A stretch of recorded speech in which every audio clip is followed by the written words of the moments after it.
اللہ رب العزت کا فرمانے علی شان ہے وَمِنَ اللَّيْلِ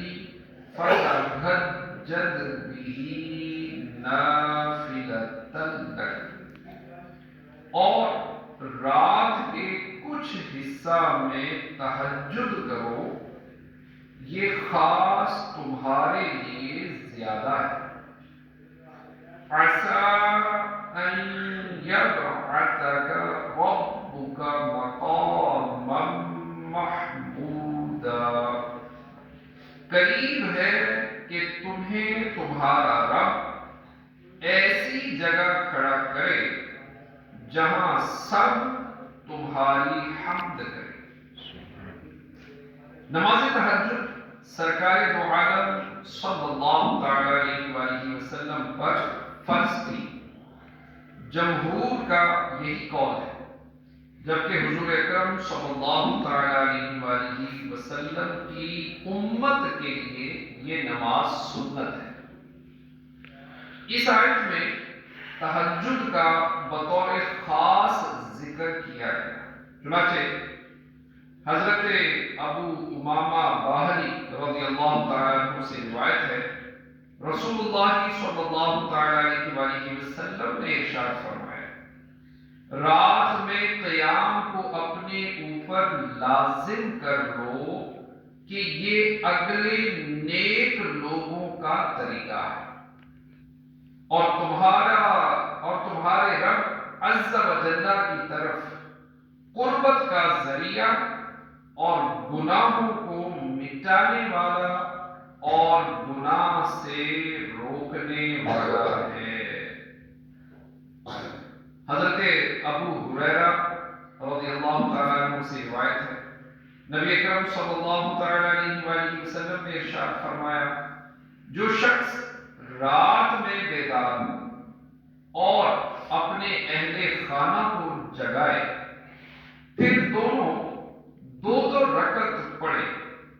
تو کثرت سے یاد کرنے والوں میں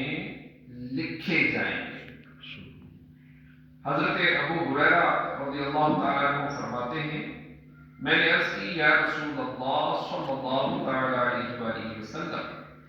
مجھے کوئی ایسا کام ارشاد فرمائیے جسے میں اختیار کروں تو جنت میں داخل ہو جاؤں۔ ارشاد فرمایا، سلام کو عام کرو، کھانا کھلاؤ، رشتے داروں سے نیک سلوک کرو،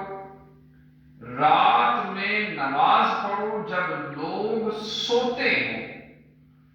تو سلامتی کے ساتھ جنت میں داخل ہو جاؤ گے۔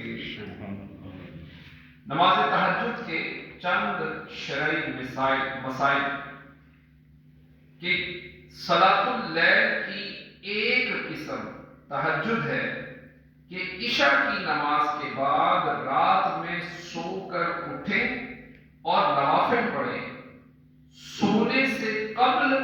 جو کچھ پڑھیں گے وہ تہجد نہیں کہلائے گا۔ تہجد نفل کا نام ہے، اگر کوئی عشاء کے بعد سو گیا پھر اٹھ کر قضا نماز پڑھی تو اس کو بھی تہجد نہیں کہیں گے۔ کم سے کم تہجد کی 2 رکعتیں ہیں، اور حضور اقدس صلی اللہ تعالی علیہ وآلہ وسلم سے 8 تک ثابت ہیں۔ جو شخص تہجد کا عادی ہو بلا عذر اسے تہجد چھوڑنا مکروہ ہے، کہ صحیح بخاری کی حدیث میں ہے، حضور پر نور صلی اللہ تعالی علیہ وآلہ وسلم نے حضرت عبداللہ بن عمرو رضی اللہ تعالی عنہما سے ارشاد فرمایا، اے عبداللہ رضی اللہ تعالی عنہ، تو فلاں کی طرح نہ ہونا کہ رات میں اٹھا کرتا تھا پھر چھوڑ دیا۔ پیارے اسلامی بھائیوں، یہ تہجد کے چند فضائل اور مسائل بیان کیے۔